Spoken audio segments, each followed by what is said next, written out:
everyone. I'm Min, the Director of Investment Research at Endowus. With me is Yulin, one of our investment leads from the investment office.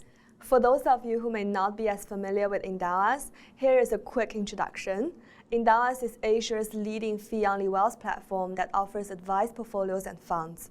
In Singapore, you can invest in them with your cash, CPF, and SRS. Endowus is also bringing this investing experience to Hong Kong, our second market. We want to help you to invest better, to live better. We aim to do so by offering expert advice and access to solutions that were once only reserved for large institutions and at low and fair fees. We are here today to offer a quick market recap, an update on what's ahead in the markets, and how our portfolios did. First, let's look back at how the markets performed in Q2.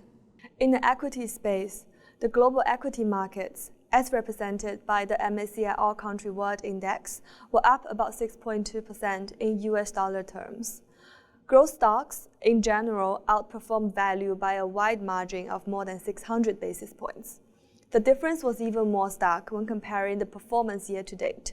We saw a 24.3% return in the MSCI Equity Growth Index versus a 4.3% return for MSCI Equity Value Index.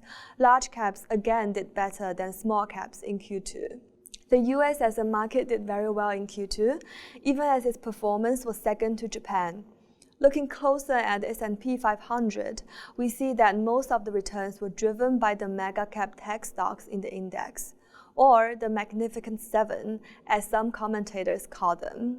On the fixed income front, as volatility receded in Q2 and as the prospect of a soft landing increased, bond yields rose again. Credit did well. High yield outperformed investment-grade corporate, and investment-grade corporate, in turn, outperformed treasuries.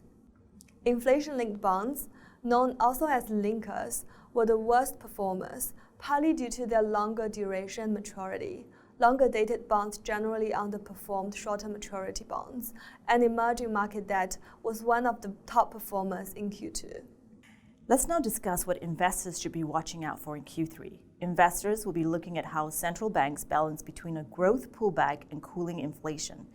Recession risks seem to be receding, and a soft landing in the economy may be possible. Now the problem is that inflation coming from wages and services is still sticky.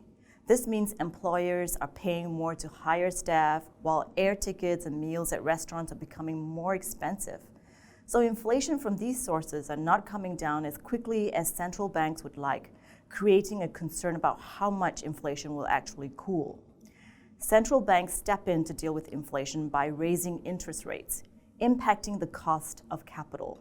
But if they reach inflation wrong and tighten too much or too quickly, they may trigger a sharp economic downturn as businesses get overwhelmed by much greater financing costs, or in other words, the cost of borrowing, and consumers' pause on spending.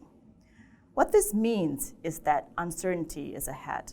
Given the recession fears, a number of fund managers are suggesting an upgrade in quality.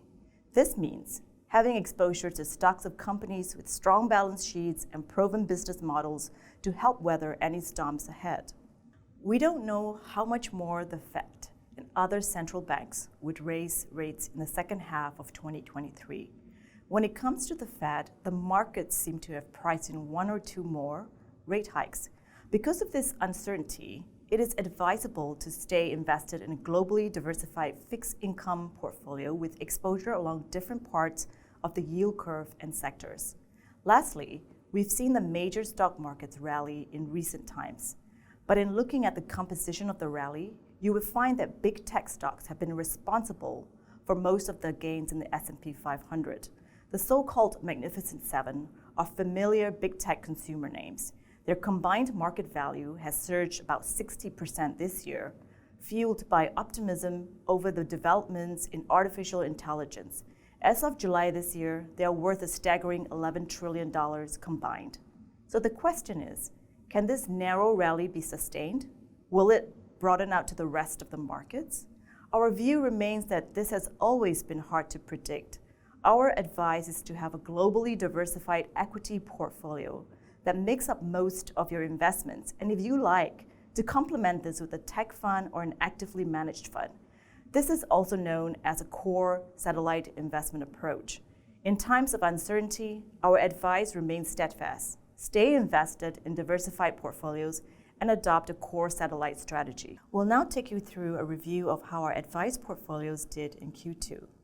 The flagship cash SRS portfolios faced challenges from many fronts in the second quarter of 2023. The equity portfolio underperformed the MSCI All-Country World Index by about 0.9%. However, the fixed income portfolio bested its benchmark by 0.5%. In a continuation of what happened in the first quarter of 2023, value stocks significantly underperformed growth stocks in the second quarter.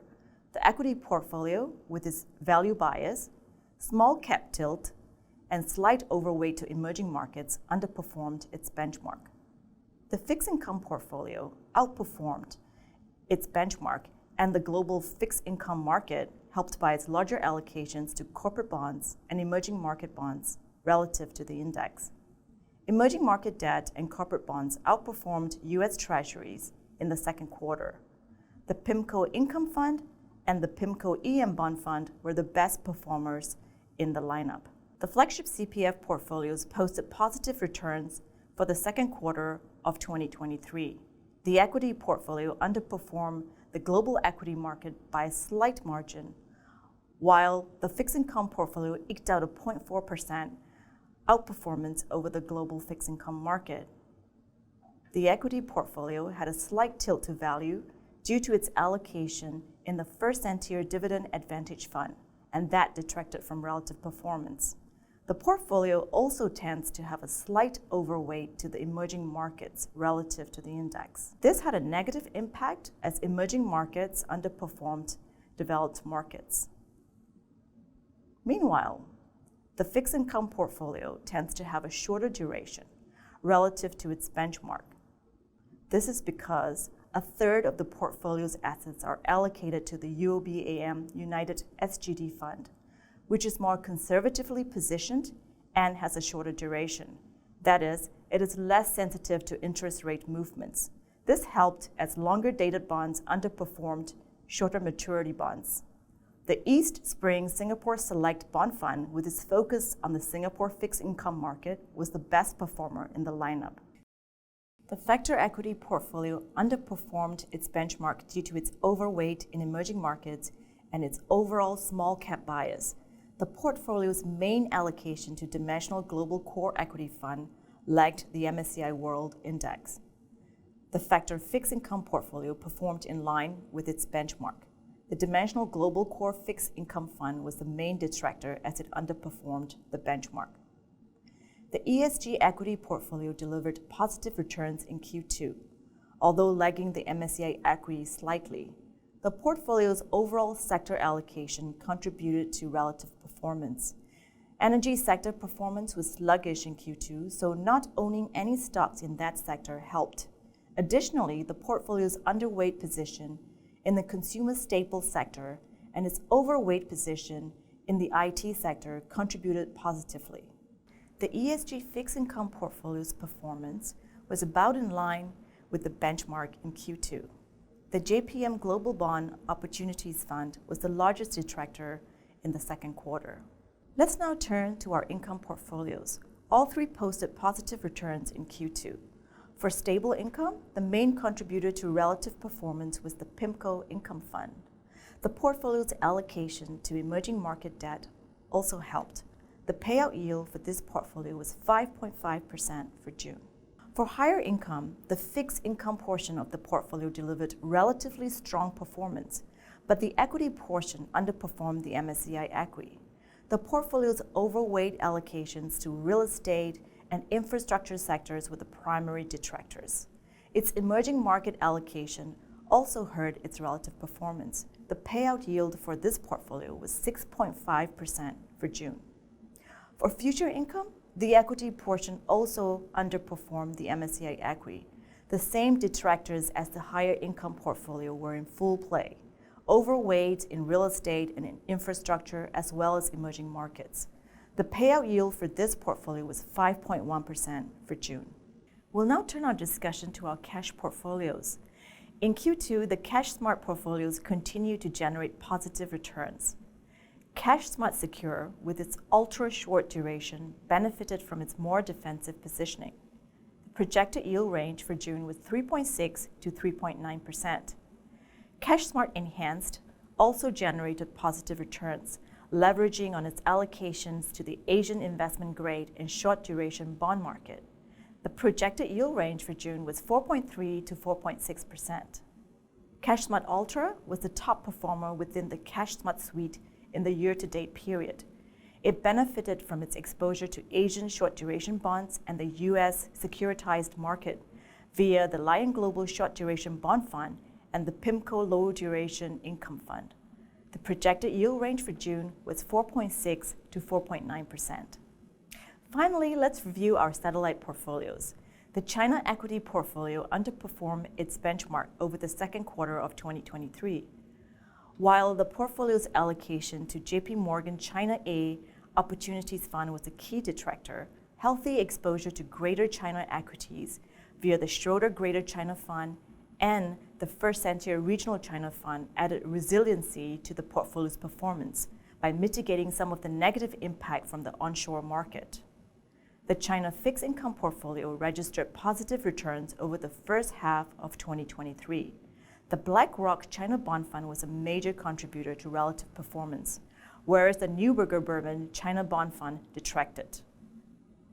While the low volatility fixed income portfolio was flat in Q2, it managed to outperform both the Bloomberg Global Aggregate Credit and the Credit 1 to 5 year indices.